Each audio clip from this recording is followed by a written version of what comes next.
Welcome back. इससे पिछले video में हमने एक प्रश्न छोड़ा था और वो प्रश्न था कि कौन कौन सा पार्ट्स ऑफ स्पीच सब्जेक्ट का काम करता है। मीन्स हमें ये पता करना था कि सब्जेक्ट्स कौन कौन सा पार्ट्स ऑफ स्पीच बनता है। ठीक है, तो चलिए हम इस प्रश्न के जवाब को ढूंढते हैं। सब्जेक्ट्स मुख्य रूप से नाउन,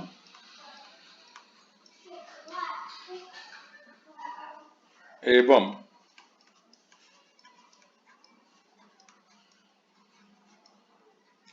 नाउन इक्विवेलेंट, जितने भी होते हैं नाउन इक्विवेलेंट्स ही सब्जेक्ट का काम करता है।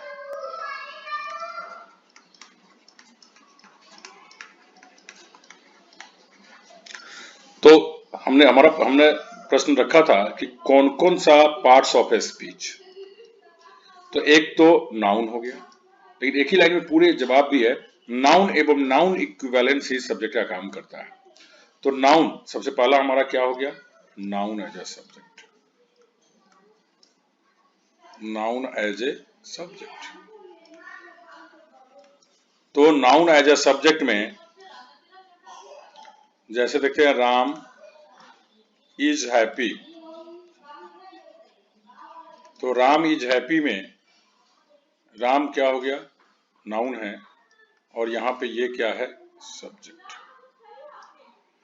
हम इससे संबंधित और डिटेल्स पढ़ेंगे कि नाउन सब्जेक्ट के रूप में सिंगुलर कब होगा, प्लूरल कब होगा, और भिन्न भिन्न तरह के सब्जेक्ट्स के बारे में आगे हम लोग देखेंगे। तो हमारा सबसे पहला हो गया नाउन एज अ सब्जेक्ट। अब हम बात करें नाउन इक्विवेलेंस की। इक्विवेलेंट का मतलब होता है समतुल्य, बराबरी का। तो नाउन के बराबरी का, इसका मतलब हो गया नाउन के समतुल्य। तो नाउन के समतुल्य जो सबसे पहला होता है वो होता है प्रोनाउन। नाउन के जगह पर जिस शब्द का प्रयोग करते हैं वो क्या होता है, प्रोनाउन। तो नाउन भी प्रोनाउन क्या हुआ, ये नाउन का समतुल्य हुआ, नाउन का इक्विवेलेंस हो गया। अब हम देखते हैं, जब हम कहते हैं राम इज हैप्पी, तो इसमें राम सब्जेक्ट है, और अगले पार्ट में जब हम लिखते हैं ही कम्स हियर डेली, वह यहां प्रत्येक दिन आता है, तो हम क्या देख रहे हैं कि हमने राम के जगह पे ही यूज किया। तो ही को समतुल्य क्यों कहते हैं, अब ये देख लेते हैं। राम सिंगुलर है और ही भी क्या है, सिंगुलर को दर्शाता है। राम मैस्कुलिन को दर्शाता है, तो ही से भी मैस्कुलिन का ही बोध होता है। राम थर्ड पर्सन है, तो ही भी थर्ड पर्सन है। तो इस तरह से हम देख रहे हैं कि ही राम का इक्विवेलेंट हो गया। मतलब ही क्या हुआ, ही क्या है, प्रोनाउन है, और प्रोनाउन किसका इक्विवेलेंट होता है, नाउन का। तो आई होप कि आपको ये बहुत बढ़िया समझ में आ गया होगा। हालांकि प्रोनाउन से संबंधित, प्रोनाउन सब्जेक्ट का काम करता है, और इससे संबंधित क्या क्या प्रश्न बनता है नेक्स्ट वाले वीडियो में हम पढ़ने ही वाले हैं। तो अभी फिलहाल हमने इतना तो सीख ही लिया कि नाउन एज अ सब्जेक्ट होता है और प्रोनाउन एज अ सब्जेक्ट होता है। कुछ और नाउन इक्विवेलेंट्स देखते हैं। अगला नाउन इक्विवेलेंट्स हम देखते हैं द प्लस एडजेक्टिव।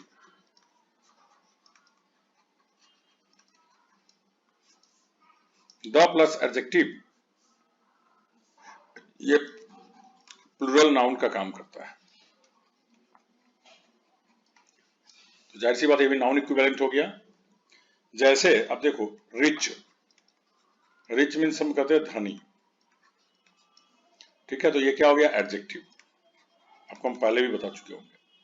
इसमें द लगा देते हैं, द रिच, अब इसका मतलब हो गया धनी लोग,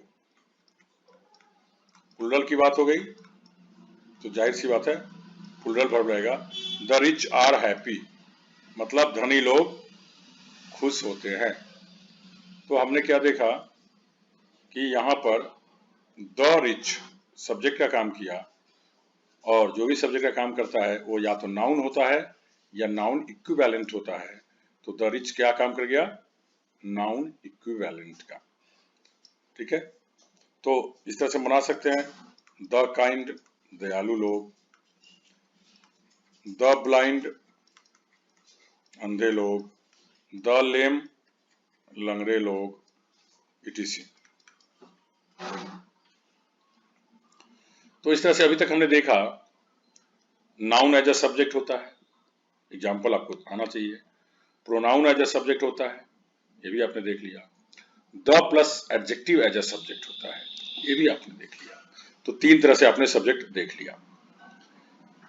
और द प्लस एडजेक्टिव जब भी सब्जेक्ट होता है तो हमेशा प्लूरल होता है, तो ये आपको याद रखना चाहिए। नेक्स्ट हम देखते हैं वर्ब एज अ सब्जेक्ट कैसे बनता है।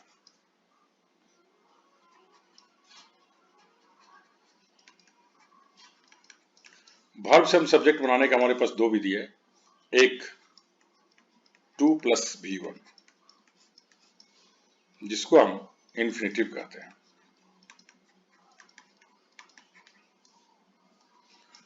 याद रखना है कि 2 + V1 जब नाउन का काम करता है तो वह इन्फिनेटिव कहलाता है। 2 + V1 जब नाउन का काम करता है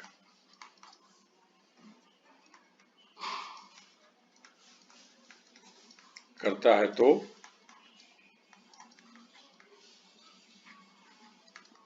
इन्फिनेटिव कहलाता है।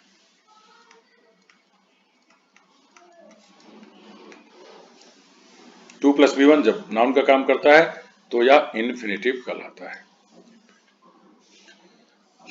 एक बात, एक पॉइंट। दूसरा पॉइंट, इससे सिंगुलर नाउन का बोध होता है।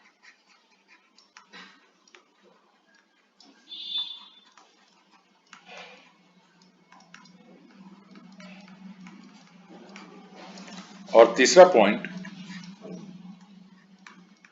इससे सार्वजनिक मतलब यूनिवर्सल, सार्वजनिक बातों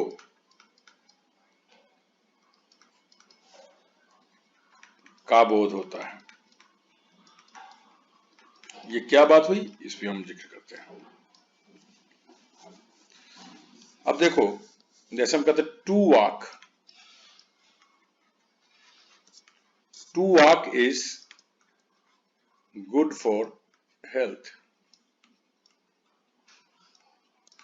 to walk is good for health, तो ये जो पार्ट है हमारा subject, to walk is good for health, to walk क्या है, सब्जेक्ट। सब्जेक्ट क्या होता है, नाउन होता है या नाउन इक्विवेलेंस होता है। तो ये तो वर्ब से बना हुआ है, तो इसका मतलब ये क्या हो गया, नाउन इक्विवेलेंस हो गया।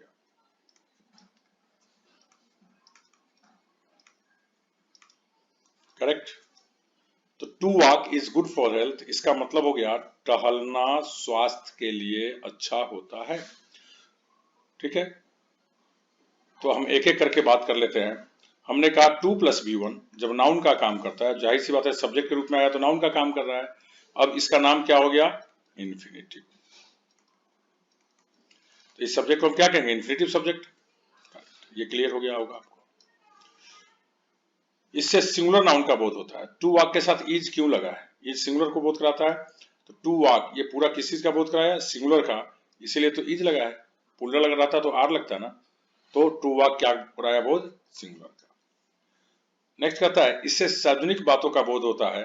जब हम कहते हैं to walk is good for health, मतलब टहलना स्वास्थ्य के लिए अच्छा होता है, इस बात को सब लोग मानते हैं, मतलब यह सार्वजनिक बात है। तो वर्ब से हमने एक देखा, verb as a subject, 2 + V1 हमारा सब्जेक्ट का काम किया। अब हम देखते हैं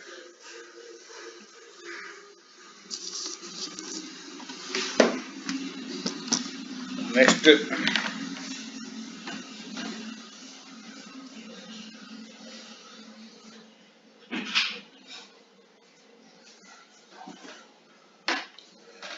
नेक्स्ट हम लेते हैं वॉकिंग इज, चलिए इसको हम समझने की कोशिश करते हैं। V4 मतलब V + ING। V4 जब नाउन का काम करता है तब इसे हम जिरंड कहते हैं।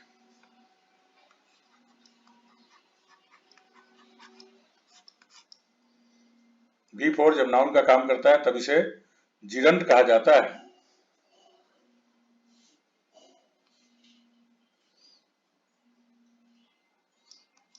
ये भी सिंगुलर होता है और इससे व्यक्तिगत बातों का बोध होता है। व्यक्तिगत बातों का बोध होता है। चलिए हम देख लेते हैं, इसी बात को लेते हैं। Walking is good for health. Walking is good for health, टहलना स्वास्थ्य के लिए अच्छा होता है। तो देखो, walking is good for health या to walk is good for health, दोनों एक ही बात हुई, लेकिन बनावट अलग अलग है। एक ये V4 से बना हुआ है, जाहिर सी बात है सब्जेक्ट है, और सब्जेक्ट जो भी होता है वो क्या होता है, नाउन इक्विवेलेंस होता है।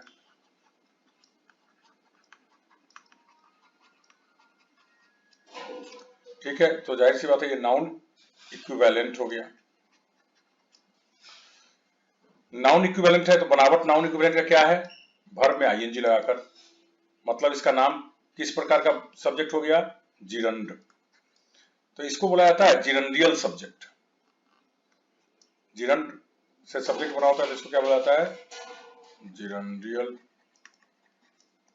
सब्जेक्ट, मतलब जिरंड से बना हुआ सब्जेक्ट। जाहिर सी बात है वर्ब चाहे 2 + V1 हो या V4 हो, ये क्या होता है, सिंगुलर, तभी तो इज लगा है। ये भी क्या हो गया, सिंगुलर हो गया। तो आई होप कि आपको ये समझ में आ गया होगा कि सब्जेक्ट बनाने का वर्ब से दो तरीका है, एक 2 + V1, दूसरा V4। एक और बात इसमें करना जरूरी है कि जो काम सार्वजनिक होता है वो व्यक्तिगत भी तो होता है।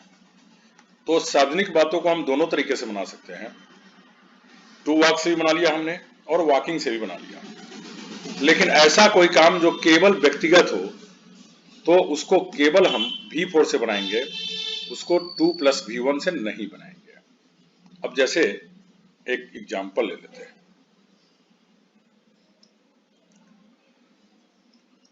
आज रात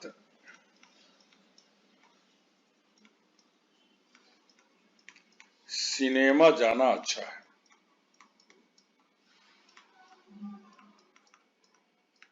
आज रात सिनेमा जाना अच्छा है। पहले तो आप ये बताएं कि यह जो वाक्य है इससे व्यक्तिगत राय का बोध होता है या सार्वजनिक राय का बोध होता है? इससे व्यक्तिगत राय का बोध होता है। क्यों?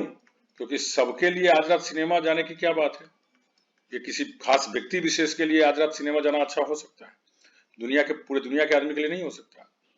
तो ये क्या हो गया, व्यक्तिगत बात हो गया। तो व्यक्तिगत बात में अगर हम इसको ऐसे बना दे, परीक्षा में कैसे बना देगा, to go to cinema is good tonight.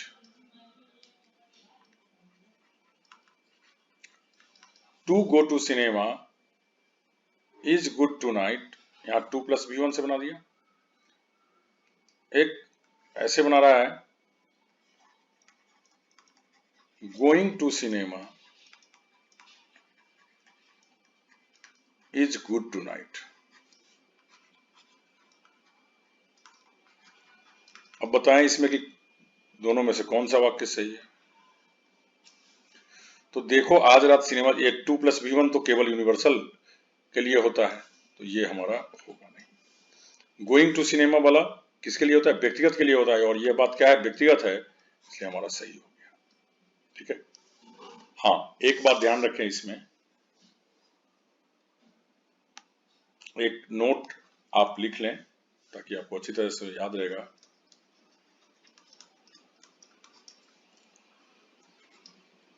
Verb से बने, देखो चाहे वो 2+V1 हो या V4 हो, वर्ब से बने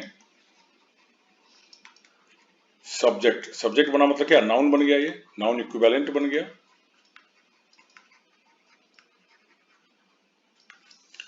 वर्ब से बने सब्जेक्ट को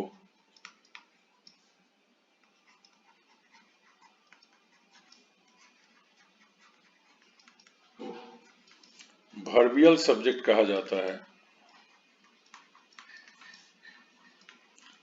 वर्ब से बने सब्जेक्ट को वर्बियल सब्जेक्ट कहा जाता है। यह हमेशा सिंगुलर होता है। अब तभी देखा आपने, क्यों? आखिर इज क्यों लगा? इसमें भी यूज, इसमें भी यूज, ऊपर भी हमने यूज ही लगाया। क्यों? क्योंकि यह सिंगुलर होता है। ऐसे वाक्यों को इट से भी बनाया जा सकता है।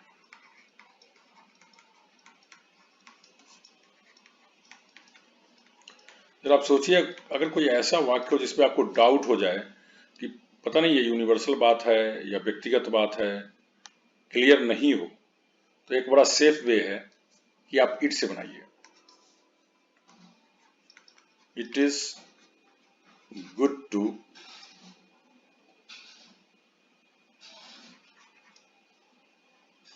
गो for A,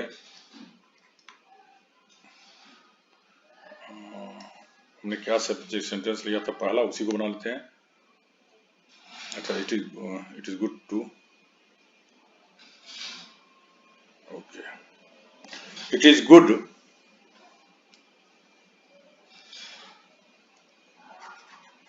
for health to walk. यह ध्यान रखना है, फिर इसमें वॉकिंग वाला नहीं बनेगा। इट से बनेगा तो केवल यही बनेगा, लेकिन इससे दोनों का बोध हो जाएगा, पर्सनल और व्यक्तिगत की बातें खत्म हो जाएगी। It is good for health to walk. ठीक है, नीचे हमने सेंटेंस लिखा था, it is good to go to cinema tonight. It is good to go to cinema tonight. तो ये तरीका हो गया हमारा। अभी तक हमने देखा कि हमारे पास सब्जेक्ट बनाने के कितने तरीके हो गए। चलिए अभी तक के हम एक स्ट्रक्चर याद कर लेते हैं। सब्जेक्ट्स, नाउन एक, प्रोनाउन भी सब्जेक्ट काम कर गया, दो आपको याद हो गया होगा, द प्लस एडजेक्टिव भी सब्जेक्ट का काम गया, ये भी आपको याद हो गया होगा। 2+V1 भी सब्जेक्ट का काम करता है, ये भी याद हो गया होगा। V4 भी सब्जेक्ट का काम करता है, याद हो गया होगा। अब जरा एक देखते हैं, नाउन सिंगुलर भी हो सकता है, प्लूरल भी हो सकता है। प्रोनाउन सिंगुलर भी हो सकता है, प्लूरल भी हो सकता है। द प्लस एडजेक्टिव केवल प्लूरल होता है। 2+V1 केवल सिंगुलर होता है। V4 केवल सिंगुलर होता है। ठीक है, ये नाउन है, और ये सबके सब का एक नाम क्या दे सकते हैं हम लोग? Noun equivalents.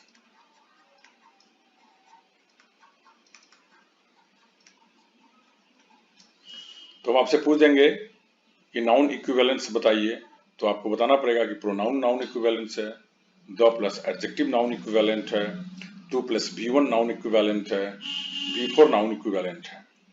फिर हम आपको पूछ देंगे वर्बियल सब्जेक्ट क्या होता है, तो आपको बताना होगा वर्ब से बने सब्जेक्ट को वर्बियल सब्जेक्ट कहते हैं। फिर हम आपसे पूछ देंगे कि वर्ब से बने सब्जेक्ट का एग्जाम्पल दीजिए, और जब एग्जाम्पल्स आप देने लग जाएंगे तो आपको ये पता होना चाहिए कि कौन सा सिंगुलर होना चाहिए, कौन सा प्लूरल होना चाहिए। तो आई होप कि आपको ये 5 जो वेज है ये आपको समझ में आ गया होगा सब्जेक्ट का। एक और है जो सिक्स्थ वेज है। वैसे आपसे कोई पूछे तो सीधा अगर क्वेश्चन पूछा जाए कि कौन कौन सा पार्ट्स ऑफ स्पीच सब्जेक्ट का काम करता है, तो सीधा नाउन एवं प्रोनाउन। ठीक है, क्यों? क्योंकि इस पार्ट्स ऑफ स्पीच के अंदर तो नाउन है और प्रोनाउन है, बाकी तो हम बनाते हैं कुछ जोड़कर, इसलिए सीधा सीधा जवाब आपका क्या हो जाएगा, नाउन एवं प्रोनाउन। हम ऐसे क्यों पढ़ रहे हैं? हम ऐसे इसलिए पढ़ रहे हैं ताकि हमें चाहे जैसे भी सब्जेक्ट बनता हो ये बनाने हमें आ जाए। छठा पार्ट है clause as a subject.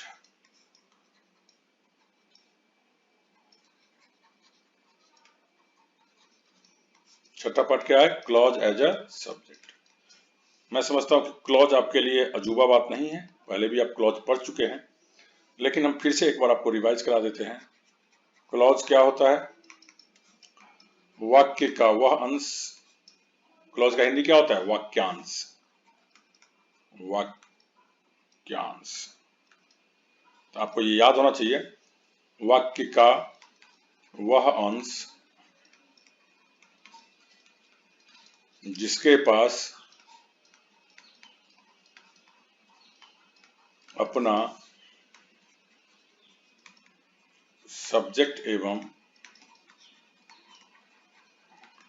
Predicate हो, क्या कहलाता है? क्लॉज कहलाता है। तो ये बात पहले भी मैं लिखा चुका हूं, आई होप कि आपको याद होगा। चलिए सीधा हम लोग देखते हैं कि वाक्यांश बनता कैसे है। क्लॉजेस कई तरीके से बनता है, लेकिन अभी हम सिर्फ क्लॉज के उस पार्ट को लेंगे जिससे हमें सब्जेक्ट बनाना समझ में आ जाएगा। ठीक है, तो सबसे पहला पॉइंट देखते हैं WH से क्लॉज बनाना। देखो WH वर्ड्स से बना क्लॉज। ठीक है, तो ये हमारा हेडलाइन हो गया, WH वर्ड से बना क्लॉज। हम ये जानते हैं कि क्या जानना चाहते हैं क्या होता है, तो देखो WH वर्ड्स का मतलब होता है W या S से बने हुए क्वेश्चन वर्ड्स, जैसे व्हाट, व्हेन, हाउ, etc। ये सभी क्वेश्चन वर्ड्स हैं जो W या S से बने होते हैं। तो आपको याद हो गया होगा WH से बने हुए वर्ड्स को क्या कहते हैं, WH से बने हुए क्वेश्चन वर्ड्स को क्या कहते हैं? WH words. WH वर्ड्स जितने भी है ये दो तरह का काम करते हैं।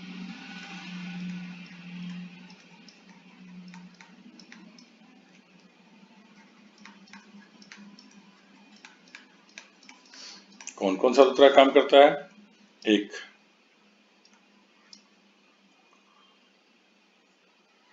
क्वेश्चन बनाने में,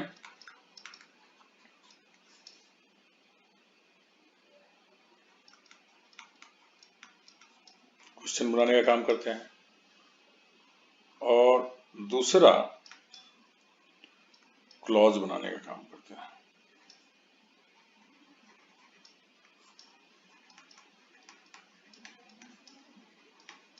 चलिए अब हम देखते हैं कि जब ये क्वेश्चन बनाता है तब क्या होता है। तो आप याद रखिए WH वर्ड्स जब भी क्वेश्चन बनाएगा तो अपने बाद वर्ब लेगा, मुख्य रूप से हेल्पिंग वर्ब, और इसके बाद फिर सब्जेक्ट लेता है और फिर other words, OW means other words. देखिए जैसे what are you doing, what are you doing, what WH word, ये क्या हो गया वर्ब, वर्ब में भी कौन सा है हेल्पिंग वर्ब, फिर सब्जेक्ट और फिर V4, इसको हम अदर वर्ड्स में डाल दिया और साइन ऑफ इंटरोगेशन हो गया। तो हमने देखा यहाँ कि WH के बाद क्या आया, ये इंपॉर्टेंट बात है, WH के बाद क्या आया, वर्ब आया, वर्ब में हेल्पिंग वर्ब आया, मेन वर्ब भी आ सकता है। अब इसका हिंदी क्या होगा, व्हाट आर यू डूइंग, आप क्या कर रहे हैं, आप क्या कर रहे हैं, व्हाट आर यू डूइंग, आप क्या कर रहे हैं। यहां देखो ये इंपॉर्टेंट वर्ड है, आप क्या कर रहे हैं। प्रश्न जब भी बनाएगा तो यह मीनिंग देगा किसका, क्या का, क्वेश्चन बना रहा है। लेकिन जब भी क्लॉज बनाएगा ये, तो WH वर्ड अपने बाद सब्जेक्ट लेगा। This is the difference. देखो यहां देखो WH वर्ड यहां क्या ले रहा है, वर्ब अपने बाद, लेकिन जब क्लॉज बनाएगा तो WH वर्ड क्या लेगा अपने बाद, सब्जेक्ट लेगा, प्लस तब इधर वर्ब वगैरह इत्यादि होगा।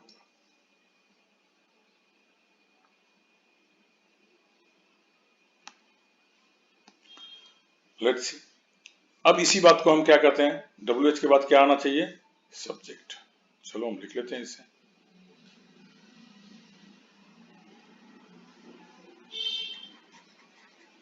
व्हाट यू है सब्जेक्ट, यू लिया है, what you are doing, what you are doing. अब देखो, अब यहाँ पे देखो क्या हिंदी आया, लेकिन अब यहाँ पे हिंदी व्हाट का हो जाएगा, जो। अब हिंदी लाते हैं, आप जो कर रहे हैं,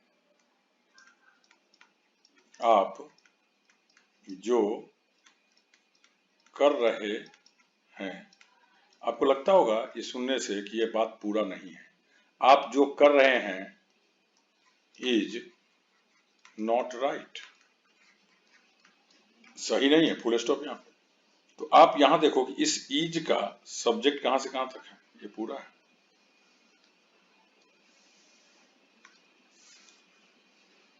ये पूरा सब्जेक्ट हुआ इस इज का।